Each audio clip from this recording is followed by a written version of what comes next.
How long does the conveyancing process take? That's a question we get asked every single day, and it is so difficult to answer. All that we can do is simply give an average, and the average time frame is approximately 10 weeks. So that doesn't factor in if there's a chain, as in multiple people buying and selling along a transaction. The purpose of this video is to educate you, to give you information as to the number of people that's involved in a transaction. All of these people have probably one little step to do. It's a key step that each person has to do, and there's nobody coordinating all of these people. So this is a very basic overview of the number of people that's involved in a transaction. So once you go sale agreed with a property, the estate agent notifies the seller's solicitor. The title deeds will be with the seller's bank, so that the bank has to be notified. So no doubt there's somebody in the bank, it's their job then to process that request. There'll be another person who then has to get the deeds from the storage, and another person then has to post the title deeds to the solicitor. The solicitor, no doubt, will then have a member of staff who'll have to go through the title deeds, update them, do searches or what have you, and then get them sent on to the buyer's solicitor. The seller solicitor will also have to do a request for what's known as a regional property certificate. So it's a government department.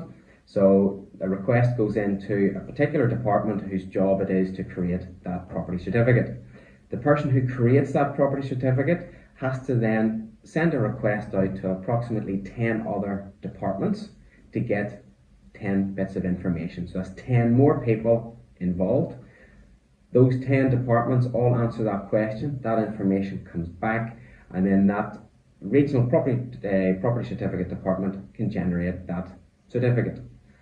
Also, the solicitor has to request what's known as a local council property certificate, which is the exact same scenario or similar scenario. There's a department or a person that's responsible for creating that certificate.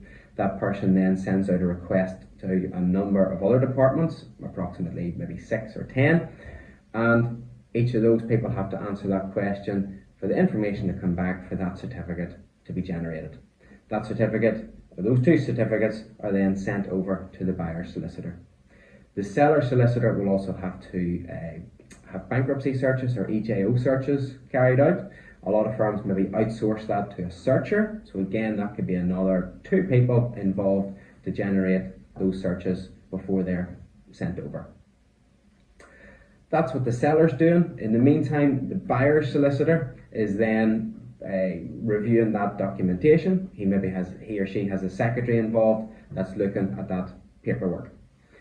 Whilst the buyer's solicitor is doing that, behind the scenes, the purchaser is then organising their mortgage. So that means they're speaking to a mortgage broker. The mortgage broker maybe has an assistant who then maybe processes a bit of information. That request goes to the bank. The bank then, that could be another person who's then looking at the application. It maybe has to go to an underwriting team. That could be another person involved.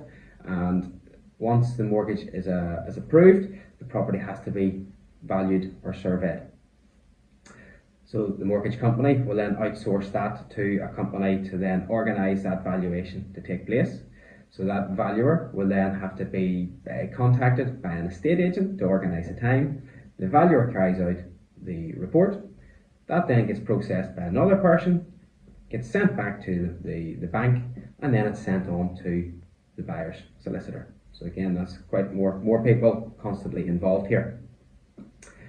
The buyer's solicitor then, at that point, will go through all the paperwork, meet with the buyer, go through everything. If everything's happy, they sign the contract. It's then sent over to the seller's solicitor. The seller solicitor then probably has to check everything again, just in case there's any special conditions, ask their support staff to then book in the seller. The seller gets booked in, and the seller signs, and that's it, accepted. We then move on to the completion date. And the completion date then, the buyer's solicitor has to organise quite a few things. They have to put a request into land registry, so a support staff member has to do that. They have to put a request into the bank to request the mortgage money. So that could be another 2-3 people involved in the processing of that request for the money to be transferred over. The money comes into the buyer's solicitor. His support staff or her support staff has to then process that, and that money then gets released over to the seller solicitor. The seller solicitor has to get their support staff, maybe another 1 or 2 people involved, to check is the money received in the bank, and then contact the estate agent to authorise the release of the keys. So you can see that's a very quick, and I've rushed through it there very simply. That's the number of people involved in the transaction, and there's not one person who's overseeing that. So if you could imagine trying to organise all those people as it is, that would be a very, very, very, very difficult task. But it's magnified even worse because there's so many people involved and there's nobody organising them all. So when you're buying a house, bear that all in mind, because it's a lot for solicitors to juggle. So keep that in mind for the next time you're buying a house. So my name's Roy Dougan. Keep following me for more tips on the house buying process.